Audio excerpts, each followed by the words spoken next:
Yeah, I didn't lose that one. Ugh, damn you, Mizzou.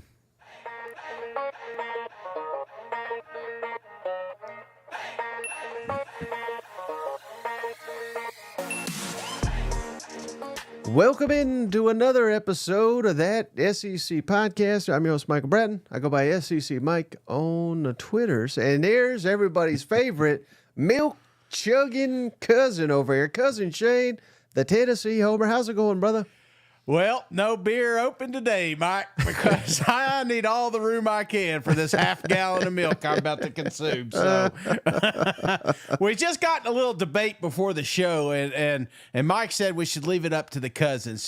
Should I drink the milk now? Should I do it toward the end of the show just in case? I mean, we're talking half a gallon of milk on myself. I don't know what's going to happen. I may not be able to finish the show, and I just don't want to get caught in that predicament. So it's up to them. We'll let them kind of filter in here and let us know what they think. But I had my wife. She grabbed me some, and I'm like, wait, this ain't going to count because they're going to say, hey, that's half empty. I know Shane, that cheating bastard. So you Florida fans out there. So I got you a glass mug. I thought I'd just pour it in there and then drink out of that thing. So Cousin Matt says y'all are really milking this bet. Yeah. Well, it's a shame that I'm the one that has to do it because I really am surprised that they were the underdogs in this scenario. You weren't. I should have listened to you, Mike, because you're usually right when it comes to Texas A&M football. But this one kind of surprised me. I'm not going to lie. Yeah, they're not helping, Shane. They're saying do it now, do it later, spread it out throughout. So we're getting all kinds of mixed reviews here. Spread it out. Okay, hey, spread it out sounds good because I'm thirsty. I haven't drank all day in anticipation for this thing. Yeah. Yeah, but let's get the pour. Let's see. Let's make sure. Yeah. Make sure it's authentic here. I got skim milk too, so I could lose some weight in this process. God, that's a big jug. Yeah, I got some more in there. Clearly. So we'll come back to this thing. Are you putting any bourbon in there to mix it? No, absolutely not. No. I just shivered just saying that out loud. Oh, man. I love milk, though. Don't get me wrong. I can drink milk. It's just the half-gallon situation, you know? Right. Now, I was sitting down there with a whole box of cereal. I'd probably do it on a Saturday, not think twice about it. But now that I've got this pressure on me, it's now a problem. So, yeah. But anyway, man, hey, fantastic show.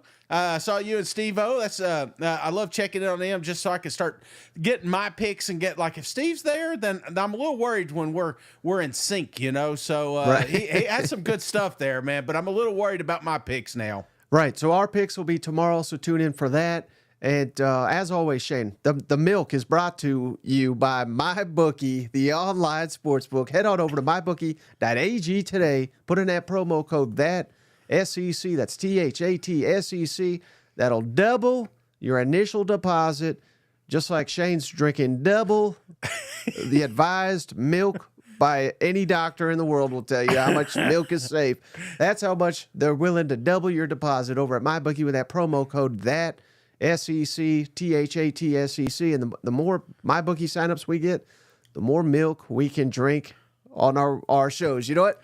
Mike, I'll tell you what, I've been working with a doctor right now with weight loss, and if she's watching right now, she is not going to be happy with her next visit. Well, I'll tell you who they will be happy with, Shane. That's our cousin JR here. Hey, what a guy. Is. He just donated on the last episode. He's donating again, this time to Craig.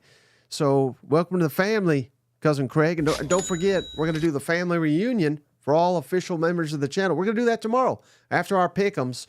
I'll be curious to see how much milk Shane drinks during that one. I'll probably drink the other half gallon for free there. Cousin Trey says, oh, it's probably just a white Russian over here. Yeah, I'm going to be wiped out here in a minute. Motivate Me says, is this the milkman that my wife ran off with? Oh, yeah, those are great. Oh, hey, son. I'm glad. No, I'm joking. Cousin Corey says, Shane going to tear that toilet up later. Yeah, if I start pausing this thing here, man, you know what's up. So, hey, Cousin Joshua says, where the Morios at?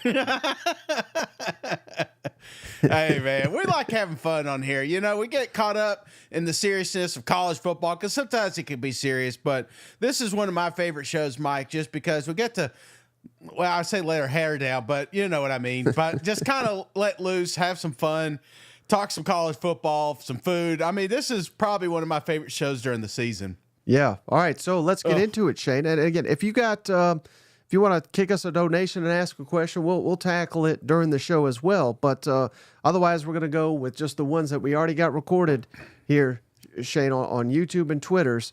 But Cousin Brian, first member of the channel, very thankful for Cousin Brian here. When Mizzou, that's his words, not mine. When Mizzou fails to cover against Texas A&M, will they drop below the 10 spot in your SEC power ranking? So again, the spread, A&M's favored, right? So it really depends on what he, failed to cover. I mean, even if they lose by 1 point, they actually cover. So, don't get into this. Let's say they lose by 5, okay, or 7. They lose by a touchdown.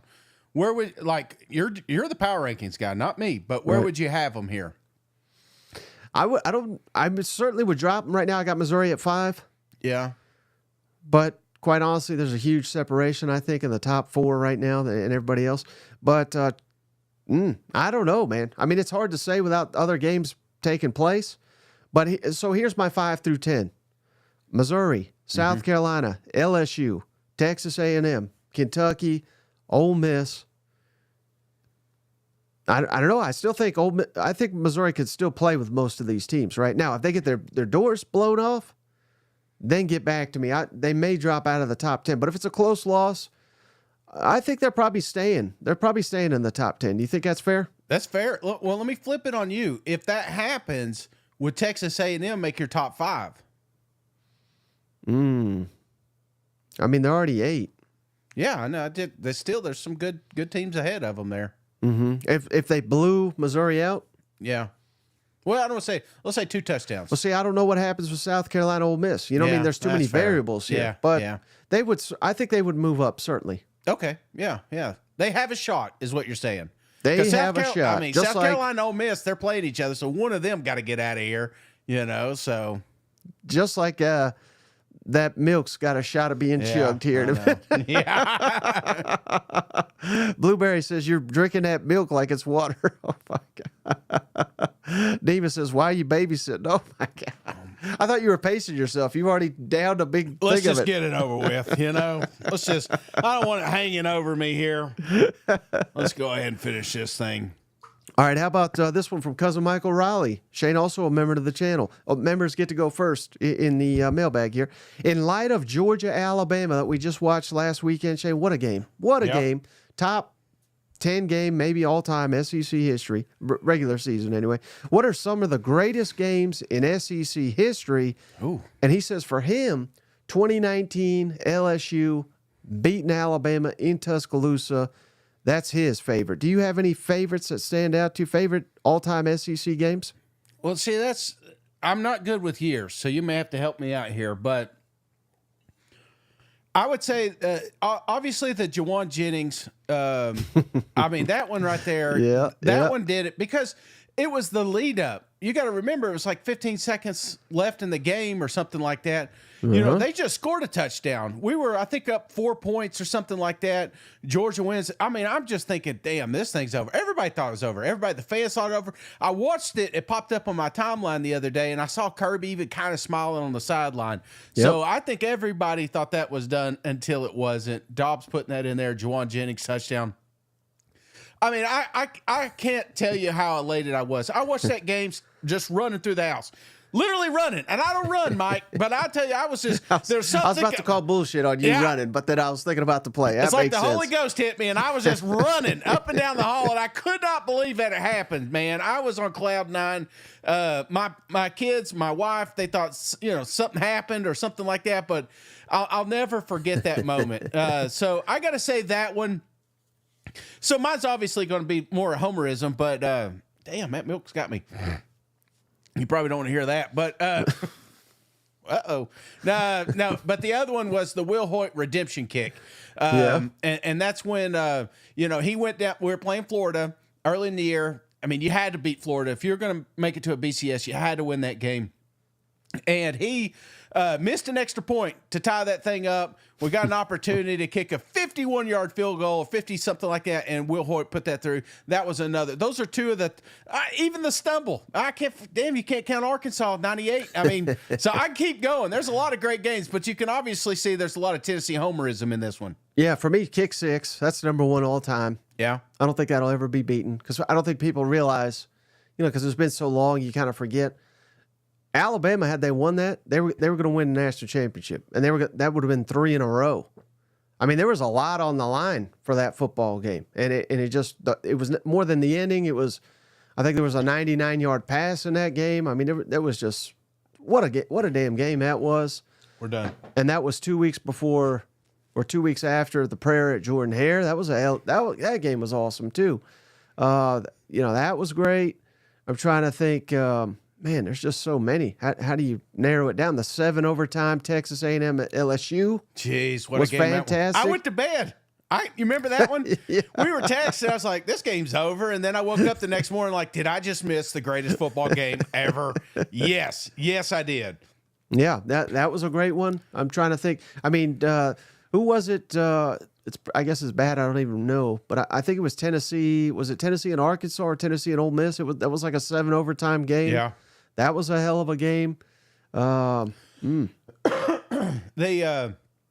the LSU stand.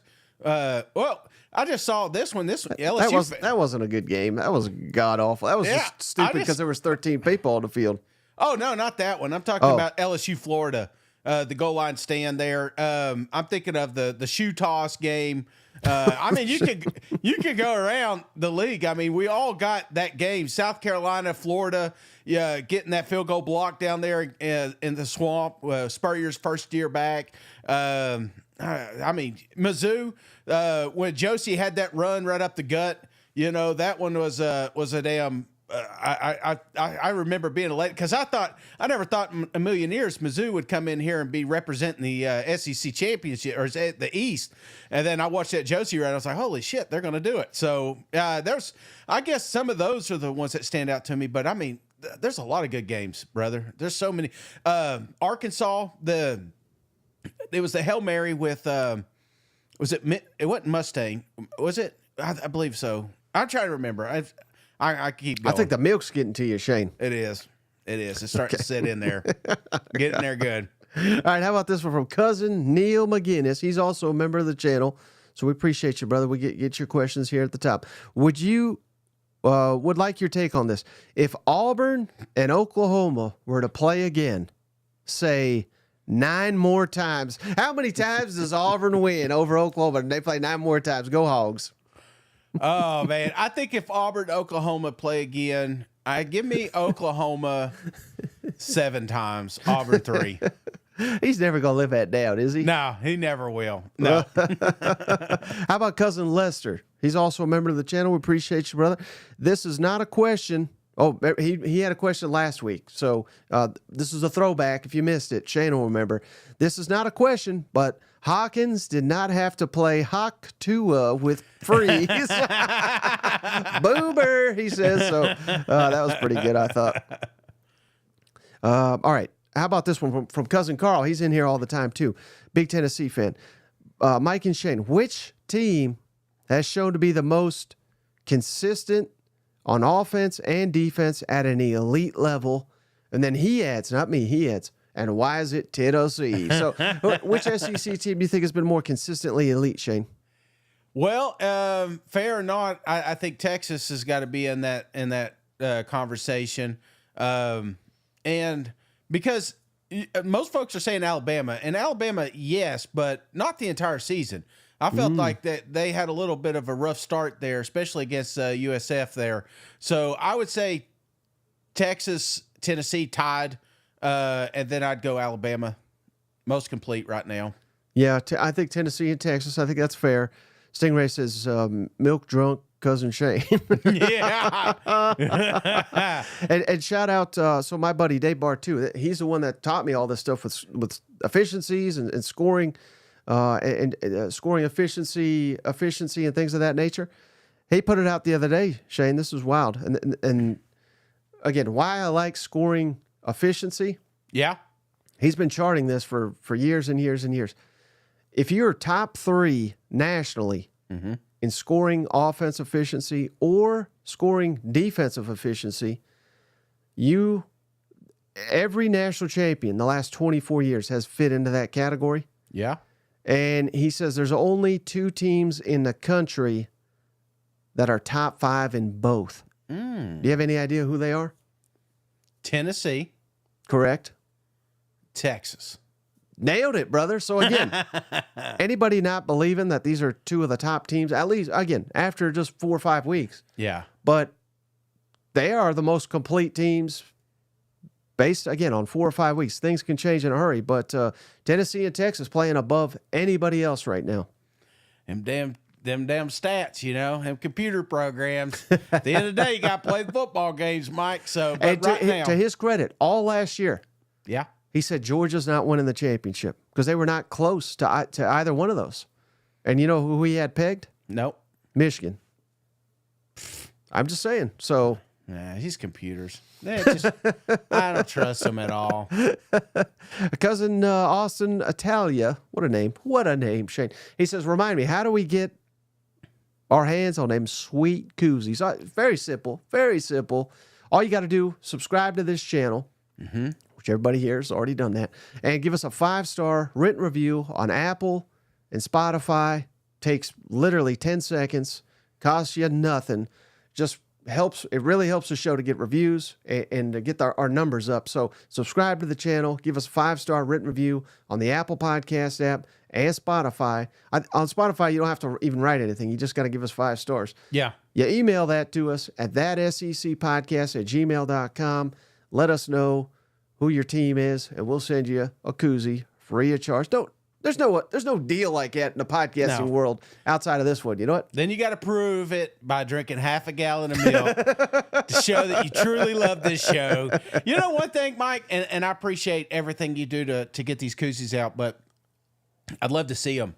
I'd love to see some more of them. I'm seeing when you're getting them. I've seen a couple cold beers, but I would love to see them in the stadiums. I would love to see them outside tailgating. I mean, that was the whole point of it, is to have some cold beers, and drink with the family. So if you do that, take a picture of it, tag us, hashtag wear that koozie or whatever, and then we'll be sure to retweet and get that back out there. But thank you guys all and girls for being a family and spreading the word. Yep. And then, it's crazy, Shane. I don't know what happened. Yeah. I think the mailman got pissed at me is what I think happened, Shane. Because there used to be no issue. I'd put 25 of those bastards in the mailbox. They take them, right? And then about a year ago, they were like, like, you can't mail these. So I have to get tricky about how I do it. I have to find different mailbox, pick up locations and put 2 here, 2 there. So I'm driving all over town. So this is way more.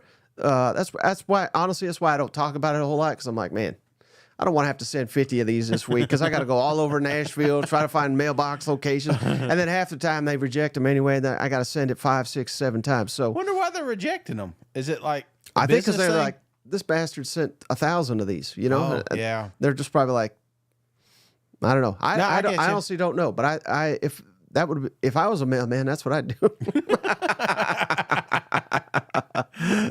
And people keep saying in the comments here, I had a link to become a member. All I see is it's on our YouTube. If you go to this link, there's a thing that says become a member here. So well, the problem you're going to run into with iPhones is because YouTube's not owned by Apple. So you either have to go to the website, so go like to the Safari website to do that, or get on a computer and subscribe that way. So that's the little trick. You do it once, but once you're in, you're in. I can do stuff with the membership once I have it, but you have to go that route if you have an iPhone. Gotcha. Okay. Well, see, I don't even know what I'm doing, but yet we're posting it. You know what? Yeah. Yeah, I mean, it takes a lot to get to this reunion, Mike. So, all right. How about this one, Shane, from Happy Lithium? Cool name here. Do you all think that the NIL and transfer portal has led to more parity in college football, mainly because everyone has to learn new systems and things of that nature? What do you think, Shane? Do you think there's more parity thanks to NIL and the transfer portal? I don't know if parity is the word I'd use, but I do think that I was always afraid, man. I'm not going to lie. When I first heard the NIL was going to be a thing, my first concern was, man, these rich teams are going to get whoever they want. They're going to create a little powerhouse because you see it in high school levels. You know, some of these Catholic schools or what's that one down in Florida? The IMG Academy. You know, I thought that's what's going to happen is create 4 or 5, maybe 6 powerhouses, and they're just going to start just filtering them. But it did something different. It started helping some of these mid-tier teams, some of these teams that weren't, you know, considered blue bloods, if you will. And now we're talking about teams like Ole Miss and Mizzou. These are programs that may be a one-hit wonder back in the 90s, 80s, 70s, whatever, but consistently can be a good team because of the transfer portal and the NIL. So I don't know if it's parity, but I would say, honestly, I don't even know what the word means, so that's why I'm kind of dancing around it. But I do think that it's better for the sport because it's making more teams competitive. Yeah, no, I think that's fair to say. And again, maybe this is the wrong way to look at it, Shane, but when guys like Nick Saban and Kirby Smart are railing against this, as they're dominating the sport, I sit here and say, well, it's going to lead to more parity because that's the last thing that they want. You know what I mean? So, otherwise, Luther Burton's playing for Georgia right now. Yep. You know, Dominic Raiola's the backup quarterback down there in Georgia. You know what I mean? The list goes on and on. I mean, we're spreading the talent out a little bit more. And it's sitting here, it's easy to say that there's more parity because, hell, Alabama's 1, Texas 2, Georgia's 4. You know what I mean? But that's just today. We'll see. We'll see where they are at the end of the season. And I'm not saying these teams are going to drop off, but I certainly think there's less depth among these elite teams. And I think there's less depth all across the country. Yeah. Because of NIL and transfer portal. That's exactly right. And that's why sometimes I think now you more than ever you got to have Lady Luck on your side because you're right. If you get 2 or 3 tackles that go down, then all of a sudden you got a freshman in there. You've got a walk-on that's 5th year or something like that. So there's a lot more of that. But again, the teams aren't at the top. They're just not as rich as they used to be, and I kind of love it, Mike. I ain't gonna lie. Hey, you know what else I love, Shane? What's that? Thomas just became a member of the channel. Thank you, cousin Thomas. Hopefully, we'll see you at the family reunion tomorrow. But yeah, no, I do. I love it too because maybe it's just the 12-team format, but it just seems like there's a lot more optimism. Yeah. And again, I get it. You're an Ole Miss fan. You're down in the dumps. You lost the game. You turn around, you whoop South Carolina's ass. We're playoff band. You know what I mean? It'll just like that. Whereas last year, you're like, no way we make the 4 team because we lost to freaking Kentucky. You know what? That's exactly right, Mike. And I feel like we're at the end of the year, we'll have 12 good teams too. We won't have the one that we have to put in there because, type situation and 2 TCU. 2 teams that are going to probably compete in the national championship. And then that one because they're in that one conference. It feels like this is ultimately going to be 7, 8, 9 really good football teams that could take it home. Yep. All right. How about this one, Shane, from BFL Logan? New listener here. Vols winning the SEC if they go 1-1 against Bama or Georgia. So if Tennessee splits their 2 biggest games, Shane, do they win the SEC? What's your thoughts on that? Do they win the SEC? That's an intriguing question. Obviously, I think they're in the SEC championship, but do they win?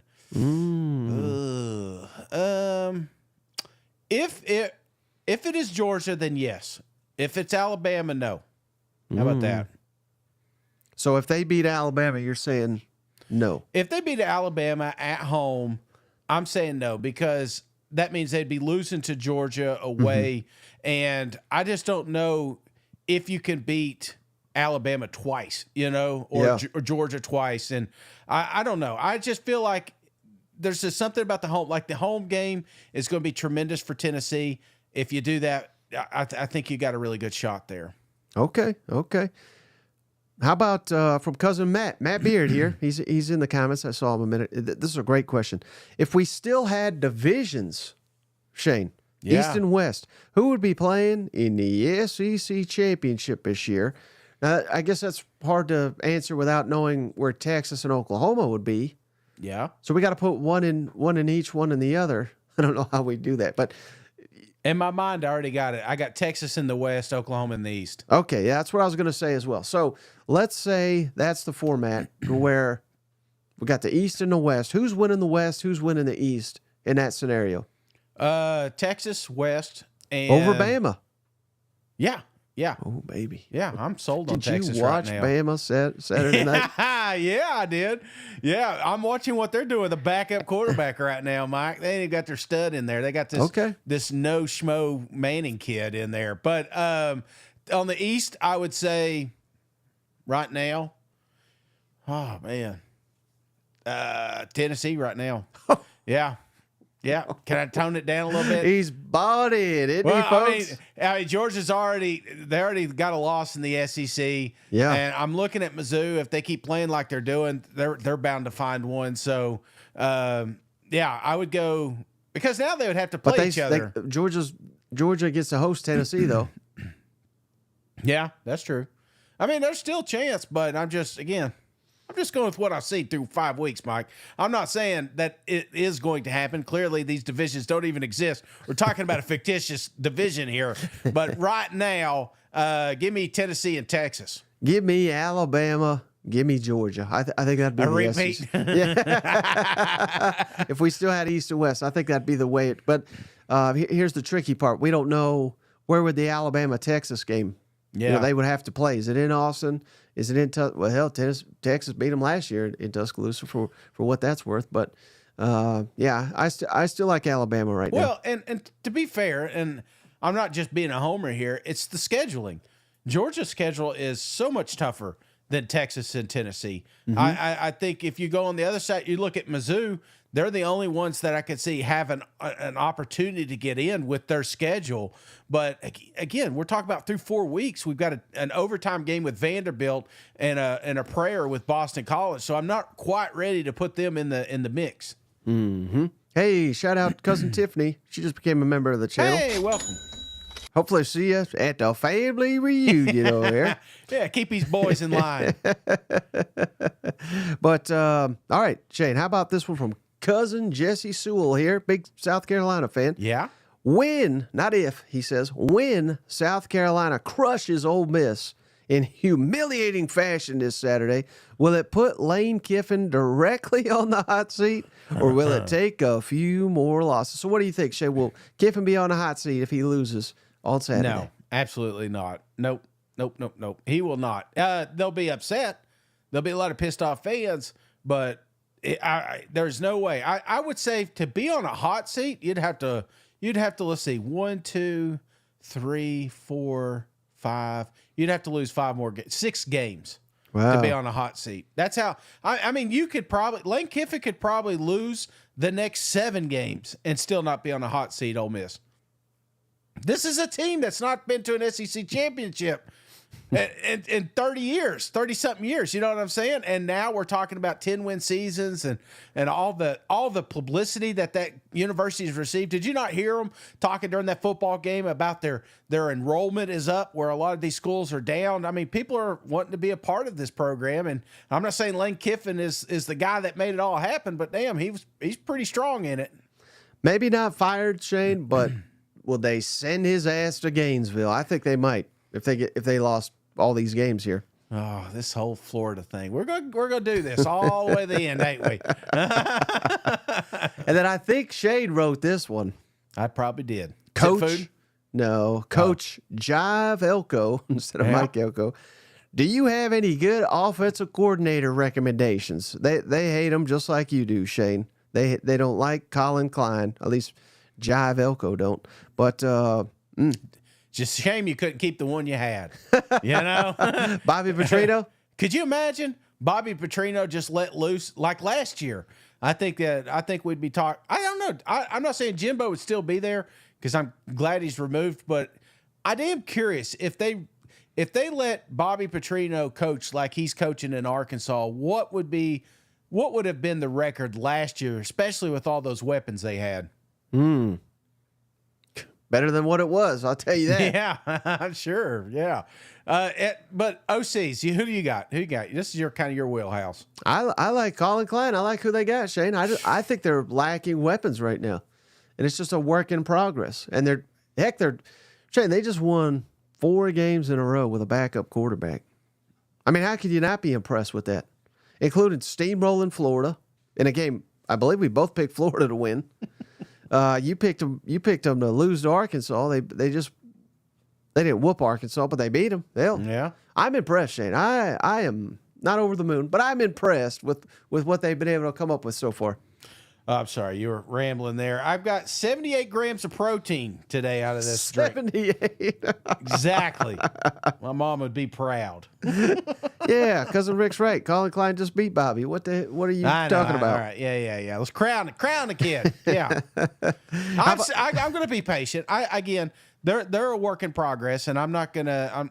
I never said he was a bad coordinator. I just said I didn't understand what he was doing. So that is starting to look a little bit better every week. Yeah. How about this one, Shane? I don't know if we can help this young man, but cousin Bryson Youngblood. Yeah. Why did I choose to be an Ole Miss fan? It's not that bad right down there, is it? No. I mean, still, you control your destiny. Mm-hmm. The biggest game is this game. Yeah, for the longest time, I felt like Ole Miss was looking forward to the LSU game, that they were looking forward to the Georgia game. This is why they went out here and they got this talent and they did this old sales pitch that this is what they need to beat teams like that. But then they overlooked teams like Kentucky. Yes, they got punched in the mouth by the Big Blue Nation, but still.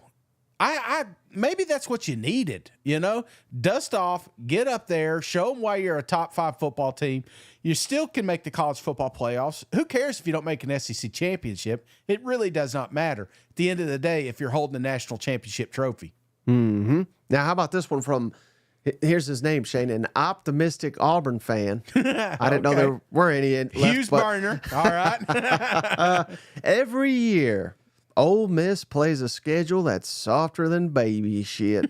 And every year they lose to a tough opponent. When will the media learn to not rank them till they prove they can win the games that matter? Well, they just won 11 games, didn't they, Shane? And then 2 years prior to that, they won 10. And they've won more games than anybody in the SEC the last, I think it's 4 years now, than anyone other than Alabama or Georgia.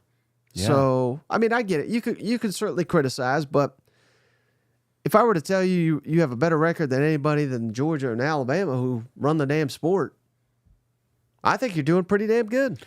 I think you're doing pretty damn good, Mike, just to be even considered in that realm of football teams. So, yeah, that's what you're doing. You find ways to win.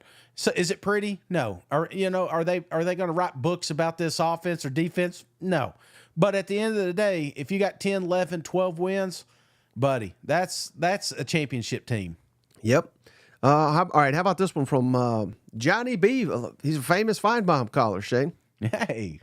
Now, he's been a fan of ours for a good while. Do you think Jackson Dart is a liability at old Ole Miss? Ooh. That's an interesting question, Shane, because his numbers are video game, but again, it's against cupcake competition. Yeah. But I think last week was more about the offensive line. I mean, I don't know what in the world's going on there. They couldn't run the ball. I don't think Jackson Dart is a liability. That's going a step too far. But it is fair to question, I think, how good he is in a lot of these big-time games because he has come up short. So what's your thoughts on that? I mean, would Jackson Dart lead him to the promised land, so to speak, do you think? Well, it's funny that you say that because if you had asked me 3 weeks ago, 2 weeks ago. All right, we've got 14 quarterbacks in this room, all the quarterbacks from all the teams, and I'm building a program. Who's one of the first few that I'm going to pull off? Jackson was always one of those guys for me. I just felt like he had it. He's mobile. He's accurate. He's the decision making. I felt like he was I thought he was the package that Lane Kiffin needed, and the development I've seen, because Jackson Dart 3 years ago is not anywhere near like the Jackson Dart we see today. But the problem I'm having, Mike, is like you said, big games, or when you're down, when the obstacles come up. I'm not seeing that they're trying to tout him as a Heisman winning quarterback. Well, he's got to put up not just Heisman winning numbers, but he's got to win those games, Mike. If you're a true Heisman, if you would have put prime Cam Newton in that game last week against Kentucky, who would have won that football game? Ole Miss. You know what I'm saying? If you would have put, I think about Tim Tebow, prime Tim Tebow. If you put him back there, who would have won that football game? So at the end of the day, to be a Heisman quarterback, you've got to win these football games, Mike. There's no reason he should have lost to Kentucky. And I'm not saying it falls all on his shoulders, because like you said, they got a little too one-dimensional. They had trouble running the football. It's almost like they had to have Jackson win this thing. But to be an elite quarterback and to consider yourself one of the best of all time, then you don't shy from that moment. You win that moment, and he didn't do it last week. So I'm not saying it's liability, but I am saying maybe it's a probability that he's not as good as we thought he was. All right, how about this one, Shay, from Gator Josh, all off season. He said, why are you guys putting Billy on the hot seat? I think he's ready to fire his ass now, but that's neither here nor there. He's got his eyes on a new target, and I think there's some validity. I'm just curious what you have to say. Is Kirby Smart starting to lose his luster? Asked Gator Josh. Is he just a one-trick pony, meaning if he doesn't have superior talent, he can't win? He doesn't scheme very well, it seems. That's his question. What's your thoughts on that? Because when all these lists come out, best coaches, Kirby's always number one. At least he was in the offseason. Yeah. And, there's a lot that comes with being a coach. I mean, you got to be a CEO, you got to be a recruiter. The CEO, the recruiter aspect, Kirby is number one. But I think there's something to what old Gator Josh is saying here. When Kirby doesn't have the talent advantage, which is very, very seldom. I mean, it's like Alabama or Ohio State. I don't know. It seems to be. I don't know that he's like the best game day coach, if that makes sense. Would you agree with that, or you disagree? No, it's hard for me to agree with that, just because we're talking two losses in 2 years right now. We saw one loss in an SEC championship, and can you say that was Kirby Smart's fault? Possibly, yeah. But then I can argue that an Ohio State game, in the playoffs was won by management, by just waking these boys up and strategically getting them in the right spot, mainly on defense side. So, no, I think Kirby's a fantastic coach, and I think he's a fantastic motivator. I just saw the video of him after the game talking to his boys, and you expect an ass chewing, man. You would expect him ripping them, and I'm sure that's what they got at halftime. But at the end of the game, you got a coach that's a player's coach, because he's been a player in that university, and he knows that, hey, we've got an opportunity to still do something magical here in Athens. So I feel like that's dad talk, and there's a transition you're seeing with Kirby. And no, if I'm out hiring coaches and I have an opportunity to hire Kirby Smart, I'd hire him in a heartbeat. Oh, yeah. Well, yeah. I mean, that's not the question, though. I think the question is, if he doesn't have this massive talent gap, can you win your games? But yeah, he can. Okay. Yeah, I'm trying to give these Florida fans something to cling to here, Shane.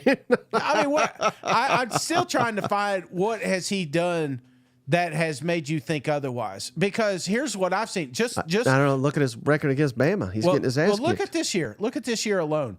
How many, like Clemson and then the Alabama game, both did look terrible in the first half. But I saw something. in the second half. You don't just automatically have improvement. You have improvement because you're making adjustments. So I feel like that's more about coaching than it. The players didn't just decide, hey, let's start playing good now. No, the coaches made adjustments. So that's what I see. Now, my only the caveat there is we've had some shitty first halves, which is also coaching. So I'm not saying that he's just completely out of the doghouse here, but yeah, I still think Kirby's an excellent football coach. I think all that milk has made you intelligent on all these takes. This is fantastic. How many? It must be the vitamin A or something. I am just through the vitamin D, 25%, and it's 6 servings. So I'm ready, man. What else you got? All right, David Garnett in black. Obviously a big South Carolina fan, Shane. Do you believe Lane Kiffin's offense will still underperform on the road? Historically, at Ole Miss, his offensive output has been almost halved when outside Vaught Hemingway Stadium. Does the addition of in-helmet communication change that? So really the question here, Shane, again, last week was at home too, and they struggled. But now that they have the helmet communication, do you think that'll help Ole Miss on the road? What's your thoughts on that? I thought it was an interesting question. Yeah, I do. When this first came out, Lane Kiffin was the first coach I thought about. Who is this going to benefit the most, especially those up-tempo offenses, you know? Yeah. Also, coaches with young quarterbacks, so like a Josh Heupel or something like that. But I do think that if you're looking at a coach, Lane Kiffin, that is constantly thinking of the I watch him on the sidelines, Mike, and it's not the same anymore. It used to be more emotions. Now it's just more dialed in.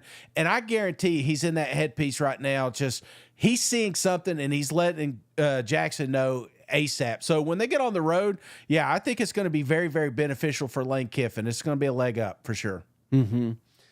Yeah, well, we'll find out. You know, we'll find out if they go hyper speed. I think they'll be fine. I think that's what really killed them last week. I really do. Just inability to get first downs, move the chain, get to tempo.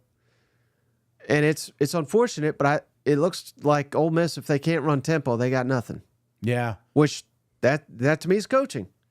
Now maybe they've just worked tempos to so much that that's all they know how to do, but I don't know. You got to have a changeup. You got to be able to do something different, I would think, but they were unable to do it.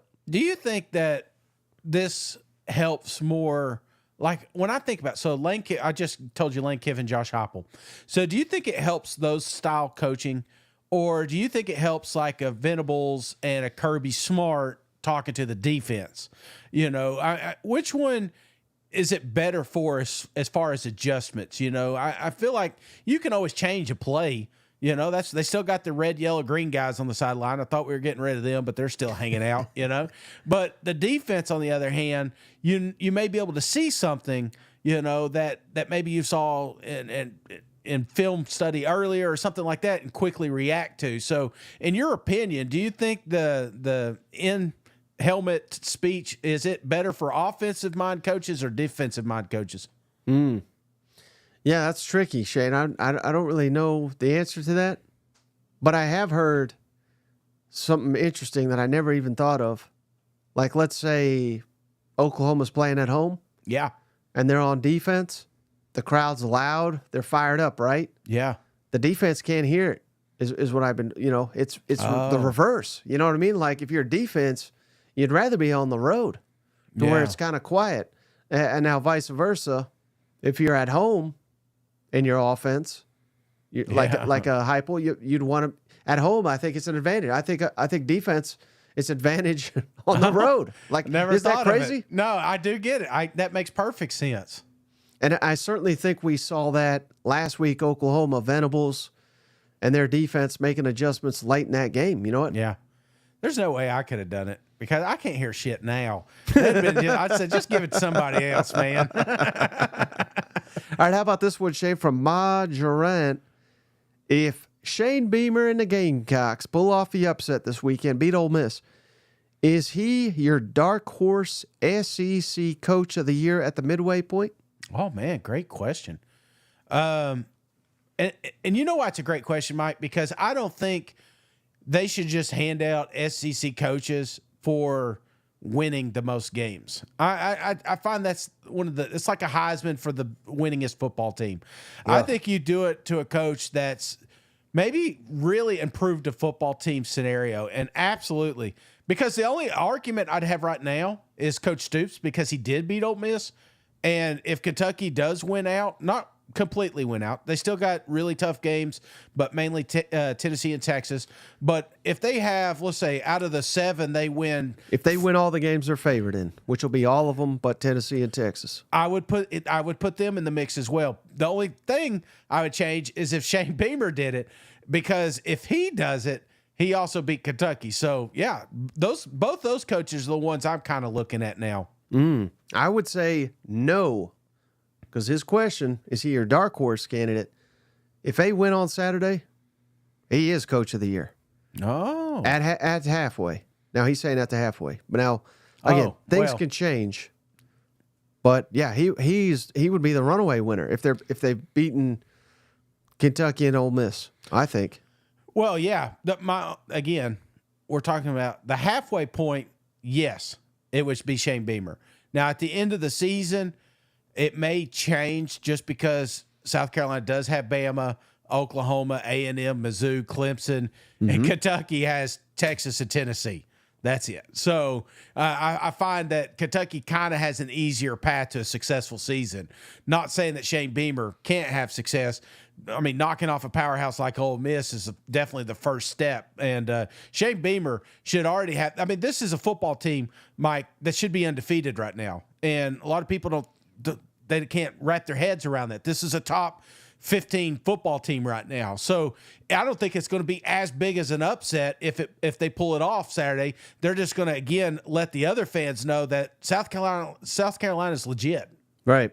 All right, how about this one from Gamecock Trey? I love how we got the Gamecocks in here all fired up for this game. Come on now. If South Carolina beats Ole Miss, is there any playoff implications for the Gamecocks? So basically he's saying, are we in the playoff hunt if they beat Ole Miss? And I would say, hell yeah. Now, they could drop right out, I guess, if they get destroyed by Alabama. But if you beat Ole Miss, yeah, I think they got to be on the playoff bubble. Yeah, I mean, if they beat Ole Miss, then they could beat anybody else on this schedule. But let's say they drop another one, Alabama. Mm-hmm. I still think they got a shot for college football playoff. I think they're in if they go 10-2. Well, I think 10-2, you're definitely in. But the only question that I would have is, this is a team that we've done this scenario game with South Carolina already, but is this potentially a 9-3 playoff team? And I think dropping Ole Miss early, especially while they're top 10 football team, and then maybe losing to Bama, you still have that little window. You still got – I could argue that they have an opportunity to make the playoffs just because they're still got a lot of top 25 teams left to play and kind of get themselves back into it. So, you beat Ole Miss, you got a shot to get in. Mm-hmm. All right, how about from Bryce Carter, Shane? Will Cousin Shane still want Sam Pittman at the booth down at Media Days if the Hogs pull off a upset? I may give him a little harder time next year, but yeah, of course, I'd love to have Sam. Sam's always welcome to our table, and I hope after coaching that we still get an opportunity to maybe, go to the lake house, have a couple cold beers with him, and just talk about life. Right? Yeah, we have talked about it too. adding some real analysis to this show with a former coach or player or something like that. I mean, who better than imagine if it was the tripod, if it was us and Coach Pittman? That we would it'd be for 40 minutes just asking Sam questions, and then 20 minutes get our shit out. All right, how about this one from Kentucky Kenny? Guess who he's a fan of? 1 week I'm excited, 1 week I'm furious, 1 week I'm confident. Should I see a doctor? No, that's college football, baby. No, that's college football. I love that. And then Thor Kane, he's also a Kentucky fan. Shane, you talked about Kentucky might be able to run the table, possibly sneak a win against Tennessee, against Texas. Who do you think they match up better with to get that sneaky win? Would it be Tennessee? Would it be Texas? They're both on the road. Which one do you think Kentucky matches up better against? Great question. And the problem is, I think Tennessee and Texas are very, very similar. So the only reason I'm going to say Texas in this scenario is because Tennessee will be coming off a bye. So there's no really overlooking Kentucky. You're going to have 2 weeks to play this rivalry game. Texas, on the other hand, there's a shot that they may overlook them because they've kind of got can you pull up Texas' schedule? I believe they got 2 pretty easy matchups. So they got Vanderbilt, Florida, Arkansas. I mean, Arkansas has been playing pretty good defense, but what will that defense look on November 16th? There may be a shot here that Texas is just kind of sleepwalking through and looking these ahead to football teams. A&M. Absolutely.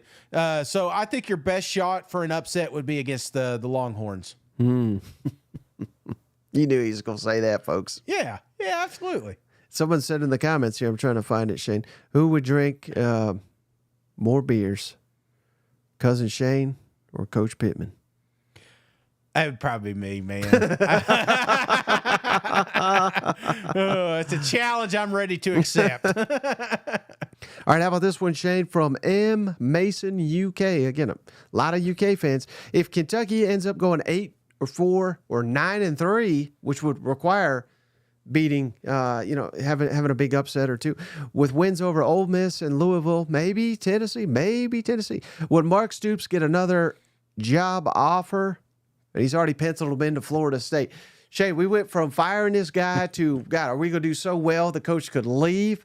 I think after last season's shenanigans, I don't know. I think Mark Stoops is here to stay.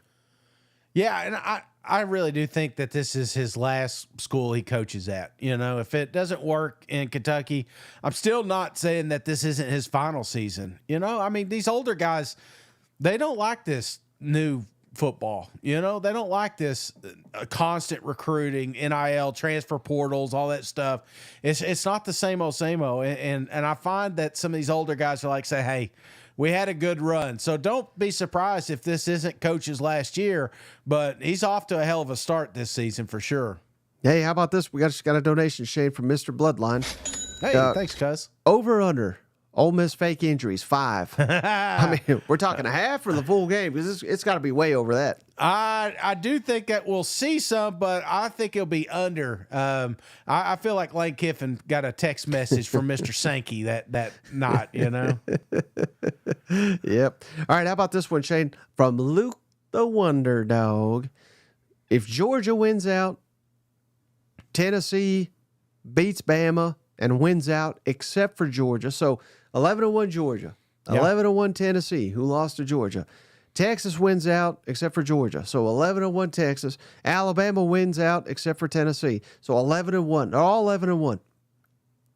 Each of them are shoo-ins for the playoffs.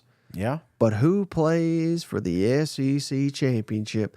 And this is where we got to get into this damn tiebreaker. Yeah. And it'll be, how do those teams, common opponents, records against them, records against the top SEC teams. Yeah. I don't know. It's a damn mess. Coin toss. Yeah. Rock, paper, scissors. Yeah, I mean, there's a formula now for this, so I think that would be the ultimate answer.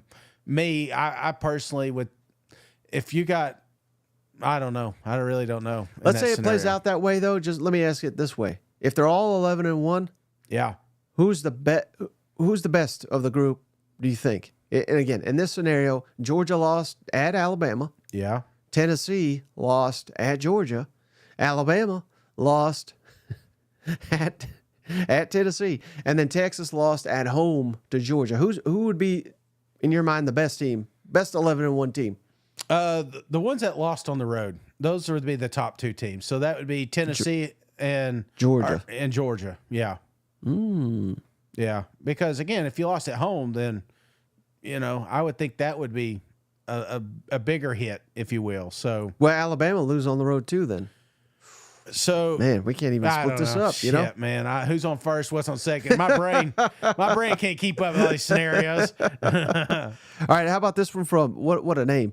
Get it, got it, good. Cousin Shane's thoughts on Cheerwine as the best soda And favorite post-meal purchase at Cracker Barrel store. I always go with the syrup. That's what he said. So, Cheerwine and favorite post-meal purchase at Cracker Barrel. I like Cheerwine. So I don't know if I've ever had it. Well, you Yankee. Of course you wouldn't, you know? Yeah, no, Cheerwine's good. Where they get me, man, because I don't really go in the store that often. I mean, you have to go through it, but the girls will find something. My youngest, she'll find stickers or something she just has to have. But they got me on these candy bars there at the register, and because they always got a deal going on, and I don't even know if it's really a deal. It's kind of like in fireworks stands you go to, and they said it's buy one get one, but then you realize the prices are doubled, so it's like you're not really getting a good deal. So I don't know if that's the case or just I wanted some candy, but that's typically what I'll do is buy some of those giant candy bars right there at the register. So I'm just trying to figure out. I don't know if the audience can see this. Can you see that, Shane? Yeah. What is this red juice drink here? It's kind of like it's hard to explain. It's like a cherry Dr. Pepper, I guess you would say.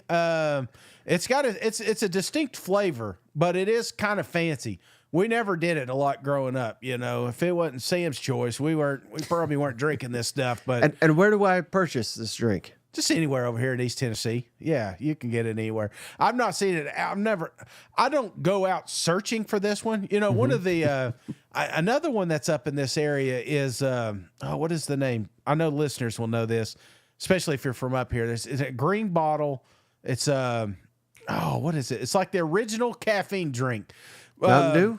No. But this company made Mountain Dew, and Pepsi Cola bought it and then made billions off of it. But they stuck with the other one, and I can't remember it right offhand. But my mother-in-law used nobody to drink says Squirt. Remember? Is that no, it? Squirt. No. I remember Surge. You remember that? Surge. We had a Surge machine at our middle school. It's like you talk about dropping a bomb on those middle school teachers.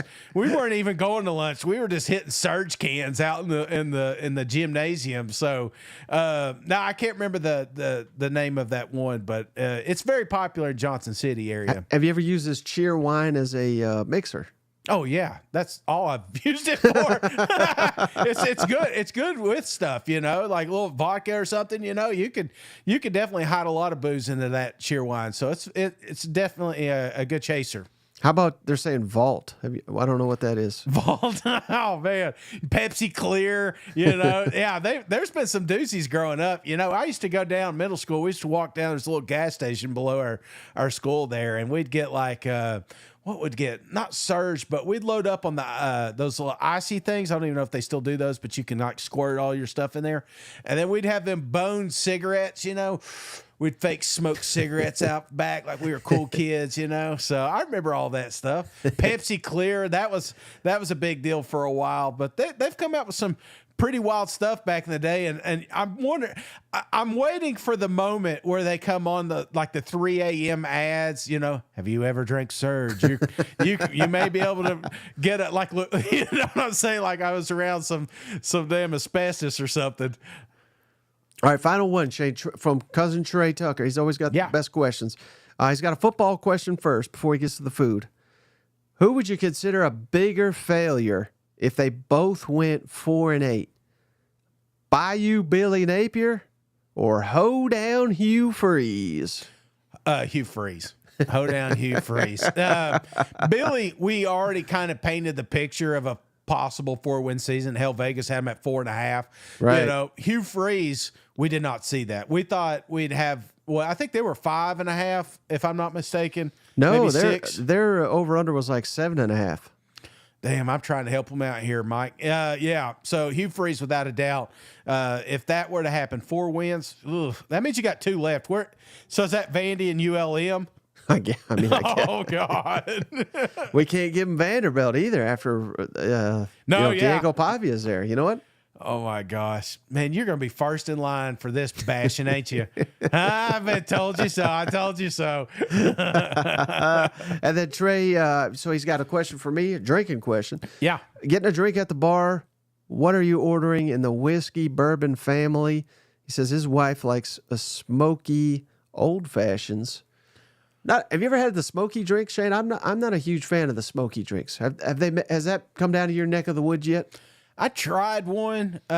We had some fancy rattlesnake place in Knoxville, and they had one. I just thought it was a little too much for me. Yeah, I'm just not a big fan of that aftertaste. I don't know. I don't like some it. But people love it. Some people are die hard on it. You know, they got the whole kits and everything. It's like if you're not making sourdough bread, you're making smoked bourbon. Yeah. So I'm not very picky. I do love the old fashioned though. That is my go-to choice, and I usually ask for Buffalo Trace bourbon if they have it. But again, I'm not a snob at all. I like the cheap stuff as much as to be honest with you, Shane, I appreciate all these like bourbon guys and all this. I can't tell the difference between a damn $5 drink and a $50 one, you know? Yeah, maybe with a little practice, Mike. You know, you're getting better at it.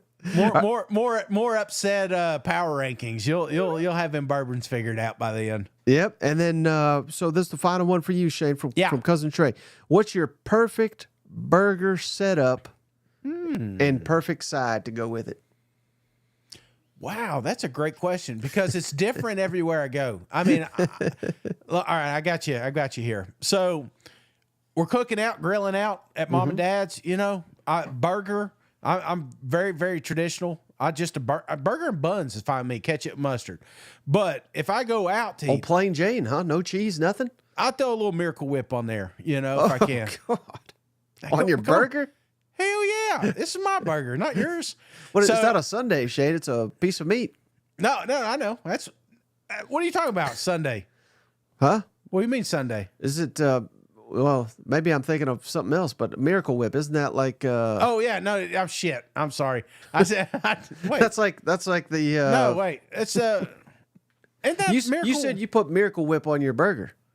Isn't that now you got me thinking I'm crazy. It's not mayonnaise, but it's Miracle Whip, ain't it? Oh, gotcha. Okay. Yeah. I'm thinking of...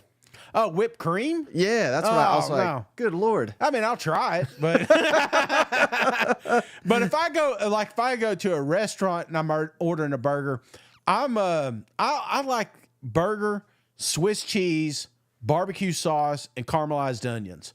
Give me that on a that's a fancy burger house. I go to a Pal's, it's a ketchup, mustard, chili on my burger. So I do like to mix it up, but I will go any burger. Homeschool, or if I used to have one of them Blackstone griddles, and I used to do those are good. So you just really can't go wrong with burgers. You can mix it up any way you want. But I'm just a little confused why you go fancy at the restaurant, but you keep it plain Jane at home. Well, I've got picky girls, and it's easier to just grill a whole bunch of burgers and not get real fancy with it. Are your buns sliced pieces of bread? No. That's where I draw the line. That's where I'm not. Yeah. I've had to do it, and it's not my favorite. I have done it. In fact, I tried doing it. We're doing this healthy stuff where we're not eating like preservatives or whatever. And I tried some on some homemade sourdough, and I was like, what am I doing? I want I like the buns, and even if you've got time, especially on like a Blackstone, and you put a little butter on it, and you can kind of get crispy. You know what I'm saying? Yeah, I'll do that. But no, typically I'm pretty traditional. I love Swiss cheese, so if I am putting a cheese on it, it's going to be a Swiss or a provolone. Yep. Hey, and then the side. He did mention side. Oh yeah. Sorry, didn't mean to cut you off. Please continue with your burger sides and everything. Baked beans, man. I'm a baked bean guy. Bush's Baked Beans, not a sponsor, should be. Can't believe they're not. We're in the same county. But give me baked beans. That's my side. Have you ever done the old, I used to take a burger and have mac and cheese, take a bite of the burger, and then the spot where you take the bite, put in mac and cheese in there. You ever done that? Never done that. No, I'm not a huge It's like your own cheeseburger type, you know? I get it. I'm just not a big mac and cheese guy.